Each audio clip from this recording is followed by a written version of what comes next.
नमस्कार, गन्ना का फन्ना यूट्यूब चॅनल सर्वांचं स्वागत। अर्थातच मी गणेश साखरे। 40 वर्षाच्या अगोदरचा काळ होता।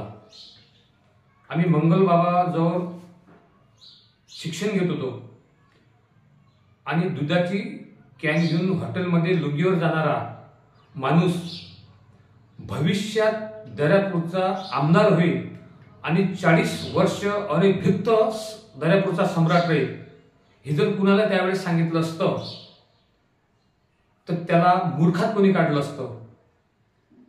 पण गेल्या 40 वर्षापासून लगातार 8 वेळ आमदार राहिलेला माणूस, पराजय फक्त एकच वेळेस झाला, तो म्हणजे अकोट मतदारसंघात। हिंदुत्व सम्राट बाळासाहेब ठाकरे यांचा 40 वर्षाच्या अगोदर झंझावात चालू झाला। हिंदुत्वाच्या मुद्द्यावर, मराठीच्या मुद्द्यावर मुंबई महानगरपालिका ताब्यात घेतल्यानंतरचा त्यांचा महाराष्ट्रात वाटचाल चालू झाली आणि पाहता पाहता महाराष्ट्र हा काबीज करण्यास सुरुवात झाला। त्यावेळेचा काळ असा होता की लग्न मरण यामध्ये काँग्रेसचे पंचायत समिती, जिल्हा परिषद सदस्य जे आहेत किंवा सहकार क्षेत्रातले जे डायरेक्टर आहेत ते सुद्धा कार्यकर्त्याच्या लग्नामग्नात जात नव्हते। तालुक्याच्या किंवा जिल्ह्याच्या ठिकाणावरून गावातला जो नेता राहत होता त्यांना आदेश दिले की काँग्रेस हे सर्व एकवटून त्यांच्या सीटा निवडून होते द्या। पण त्यामध्ये शेत पोचणारी सेना निघाली। 80% समाजकारण आणि 20% राजकारण या मुद्द्यावर सेना फोफावली आणि त्यामधून एक तारा निखळला गेला, ते म्हणजे प्रकाश पाटील फारसागरे। नितीन गडकरींनी सांगितलं होतं की तुम्ही मला आमदार निवडून द्या, मी तुम्हाला मंत्री देतो। हे त्यांच्याकडे तुमची नाही, असं काही मला ते, मी असा हौशी माणूस नाही आहे। आता ते मंत्री होते त्यांनी काय दिवा लावला, माझ्यापेक्षा तुम्हाला जास्त पैसा, मला काय त्याच्यावर बोलायला लावला का? नाही, मी हौशी नाही आहे ना, मला केलं मी ओके आहे, मी आमदार आहे ना इतके वर्षापासून। त्यांनी केलं, त्यांची मला इच्छा बोललेच आहे की फारसागरेला निवडून दिलं तर मी मंत्री करणार आहे। मोठा अंतकरणाचा माणूस आहे, तो नेता आहे, त्या कारणानं ते करतील एक दिवस, देवेंद्रही करेल, मग काय आहे त्याच्यात विषय। म्हणजे तिसऱ्या टर्मला अकोटला जर फारसागरेंच्या रूपाने आमदार मिळाला तर मंत्री मिळाला असं? हो, हे निश्चित आहे, काय काही सांगता नाही, राजकारणात काही होऊ शकतं। पण आपली मागणी कोणतीच नसते पक्षाकडे, आपली मागणी असते कामाची। विकास कामं जे ठेवले ते करा। देवेंद्रजी, आदरणीय देवेंद्रजीनं केले, आदरणीय एकनाथराव शिंदेनं केले आणि नितीन गडकरींचा तर काही विषय। दर्यापूर विधानसभा क्षेत्रात दिग्गजांना लोळून आज 5 वेळ ते दर्यापूरचे लगातार आमदार राहिले आणि 3 वेळ अकोटचे आमदार राहिले। शिवसेनेत मंत्रिपद मिळणार नाही या आशयाने त्यांनी शिवसेना सोडली आणि मंत्रिपदासाठी ते काँग्रेसमध्ये गेले। पण काँग्रेसचे गेल्यानंतर या माणसाला एक सवय आहे की वन मॅन शो, सर्व अधिकार त्यांचं अधिपत्याखाली पाहिजेत। पण ते काँग्रेसमध्ये जमलं नाही म्हणून त्यांनी काँग्रेस सोडली आणि तिसरा पर्याय निवडला बीजेपी। त्यावेळेस अमरावती जिल्ह्यात बीजेपीचं ज्या प्रमाणात प्रस्थ पाहिजे होतं त्या प्रमाणात प्रस्थ नव्हतं, सेना प्रबळ होती आणि या माणसाला तिथे जिल्हा प्रमुख पद भेटलं आणि जिल्हा प्रमुख पद भेटताना स्वतःसोबत त्यांनी 2 आमदार सुद्धा निवडून आणले। ते आमदार म्हणजे भिलावेकर मेळघाट आणि दर्यापूर मतदारसंघात रमेश बुंदेले हे नौखे होते, 15 दिवसातच ते आमदार झाले। असे या माणसाला 2024 मध्ये नक्कीच 8 वेळा लगातार आमदार झाल्यानंतर मंत्रिपद मिळेल, पण ते सुद्धा त्यांच्या तकदीरात नव्हतं किंवा त्यांच्या स्वभावामुळे डावलले गेले। या माणसाचा एक स्वभाव असा की या माणसासमोर गेल्यानंतर हा माणूस स्वतःच्या पक्षातला असो की कुठलाही असो त्याला टोचून बोलणे हा त्यांचा एक स्वभाव आहे। हृदयाला लागेल असे ते शब्द बोलतात, पण तरी त्यांनी त्यांचे लोक दूर होऊ दिले नाही, घट्ट पकडून ठेवले। काँग्रेसमधून ते शिवसेनेतून काँग्रेसमध्ये गेले, काँग्रेसमधून बीजेपीत गेले, पण शिवसेनेतून जाताना शिवसेना कायम राहिली। काही लोक त्यांच्या मागे गेले। काँग्रेसमध्ये गेल्यानंतर त्यांच्यासोबत शिवसेनेतून जे लोक गेले ते काँग्रेसमध्ये थांबले आणि आज सुधाकर पाटील काँग्रेसचे सर्व झाले. त्यानंतर ते बीजेपीत गेले, पण बीजेपीत ते सर्व झाले नाहीत, कारण त्यांचं कनेक्शन हे गडकरी सोबत होतं आणि इथे प्राबल्य बीजेपी फडणवीस यांचं आलं, त्यामुळे त्यांचं मंत्रिपदाने त्यांना हुलकावणी दिली.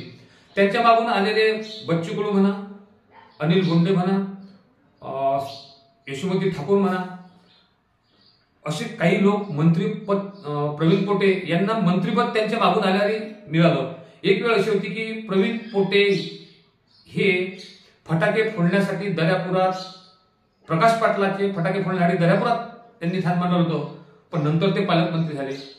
म्हणजे यांनी जोपासलेले लोक मोठे होत गेले, मंत्री झाले, पण प्रकाश पाटलाला मंत्रिपदाने शेवटपर्यंत हिरकावण्यात देत राहतं. यावेळेस त्यांची आशा होती की 132 साल्यानंतर 8 वेळच्या आमदाराला मंत्रिपद मिळेल.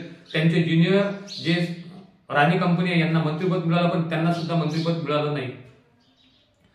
अशा या माणसाने जेव्हा ते शिवसेनेत असताना दर्यापुरातल्या टोटल सहकारी संस्था, जिल्हा परिषद, पंचायत समिती ताब्यात घेतलेल्या होत्या. एक वेळ अशी होती की त्यांनी काँग्रेस इथून भुईसपाट केलेली होती. त्यांची नगर परिषद दर्यापूरच्या ताब्यात घेतलीच होती, पण त्याचसोबत त्यांनी आकुर्ची सुद्धा नगर परिषद ताब्यात घेतली होती. मग ते देखरेख असो, खरेदी विक्री असो, त्यानंतर कृषी उत्पन्न बाजार समिती असो, पंचायत समिती असो, जिल्हा परिषद असो, प्रत्येक एक संस्थेवर प्रकाश पाटील, प्रकाश पाटील आणि प्रकाश पाटील जुने प्रकाश पाटील, त्यांचे जुने वैरी राजकारणातले आज त्यांचे सगळे सोयरे बनले. आज अशा कंडिशन मध्ये प्रकाश पाटलांना या मतदारसंघात ओपन होणार आहे पुढच्या वेळेस, पण ते अनिभिक्त या दर्यापूर मतदारसंघाचे सम्राट आहेत असं म्हणण्यास काही हरकत नाही. एक हॉटेल चालवणारा, त्यामध्ये गल्ल्यावर बसणारा माणूस घोट्टा आमदार बनतोय, म्हणजे दूध घोट्टा आमदार बनतोय, हे त्यांची जमेची बाजू. पण बाकीचे आमदार कुठं पक्ष फोडल्यानंतर टिकले नाहीत, पण प्रकाश पाटील निरंतर हे टिकत राहिला. कित्येक वेळेस अकोटमध्ये ते पडतायत, पण प्रकाश पाटील प्रत्येक वेळेस 3 वेळेस निवडून आले. एक त्यातलं रेकॉर्ड आहे की अकोटमध्ये एकदा निवडून आलेला आमदार डबल आला नाही, पण प्रकाश पाटील हे लगातार 3दा निवडून आले. मतदारसंघ कुठले असो त्यामध्ये ते कसे जादू करतात आणि काय करतात हे त्यांनाच माहिती. आज जरी सहकार क्षेत्रात सुधाकर पाटील त्यांच्याच भावाची पकड जरी असली, पण त्यांच्या विरोधात उभा ठाकतायत ते प्रकाश पाटीलच. यावेळेस त्यांनी दर्यापूर मतदारसंघात युतीला तिकीट मिळाली अभिजित अडसूळला, पण तो उमेदवार त्यांना पसंत नव्हता, म्हणून त्यांनी स्वाभिमान पक्षात अपक्ष उमेदवार रमेश बुंदेले यांना उभं केलं आणि पाहता युतीच्या उमेदवाराचं डिपॉझिट जप्त झालं आणि रमेश बुंदेले हे 65 ते 67 हजार मतं घेऊन आले. काय तर फक्त त्याने शेवटच्या दिवशी एक व्हिडिओ टाकला होता की आपण यांच्या मागे उभे राहा. इकडे प्रकाश पाटलाचा फोटो महायुतीच्या बॅनरवर होता, तिकडे प्रकाश पाटलाचा फोटो रमेश बुंदेले यांच्या बॅनरवर होता. म्हणजे अशा ह्या कुचिन खेळ्या केल्यानंतरही आणि आपले जे माणसं आहेत त्यांना फोन गेल्यावर ते स्वतःच राहतात, अशा माणसाने 67,000 मतं मिळवले.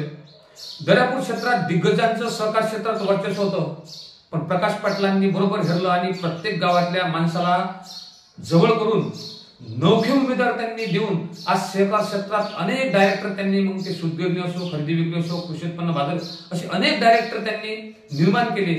हेच या माणसाची एक खासियत की त्यांनी अजूनपर्यंत दर्यापूर मतदारसंघावरची पकड ढिली केली नाही, पण तरी यांना मंत्रिपद का डावलते? शिक्षण कमी असल्यामुळे होत असेल का? त्यांच्या जो स्वभाव आहे टोचेल बोलण्याचा त्यामुळे होत असेल का? वर फडणवीस सोबत त्यांचे संबंध बरोबर नसतील म्हणून होत असेल का? अकोला किंवा अमरावती जिल्ह्यात जे नेते आहेत यांना ते भाव देत नाहीत म्हणून त्यांचं नाव समोर प्रमोट केलं जात नसेल? असे अनेक प्रश्न मंत्रिपद त्यांना हुलकाने देत आहेत, याच्यासाठी कार्यरत असतील. प्रकाश पाटलांना मीडियावर यायची सवय नाही, नाहीतर मी त्यांना विचारलं असतं की तुमचं मंत्रिपद का गेलंय. हा माणूस मीडियाच्या फार दूर राहतो. काम म्हणजे आपलं एक ध्येय आहे, असं त्यांचं उद्दिष्ट आहे. त्यामुळेच मंत्रिपद त्यांना प्रत्येक वेळेला डावलत आहे असं म्हणण्यास काही हरकत नाही. या वेळेला 48 वर्षाचे मंत्रिपद फडणवीस यांनी कबूल केलं. दुसऱ्या टर्ममध्ये त्यांचा नंबर लागतो का हा तुमचा संशोधनाचा विषय राहील. त्यांना एखाद्या महामंडळात दिल्या जाईल, पण महामंडळाची त्यांना दिलं तर त्यांच्या 8 टर्ममध्ये ते लायबल होईल का. एकदा तरी प्रकाश पाटील यांना मंत्रिपद मिळावं अशी त्यांच्या दुश्मनाची सुद्धा इच्छा नसेल, पण सर्वसामान्य जनतेची, आमच्यासारख्या पत्रकारांची इच्छा अशीच राहील की प्रकाश पाटील हे मंत्रिपद एकदा मिळून दर्यापुरात त्यांचं जंगी स्वागत व्हावं. त्यामध्ये आम्ही सुद्धा राहू. मग प्रकाश पाटलाचं मंत्रिपद का हुलकावतं याची कारणे माणसा तीच देऊ शकतात. आपल्याला व्हिडिओ आवडल्यास नक्कीच आपण या व्हिडिओला लाईक, सबस्क्राईब, शेअर करण्यास विसरू नका. गन्ना का भन्ना YouTube चॅनल, आपल्या मातीचं चॅनल, आपलं चॅनल.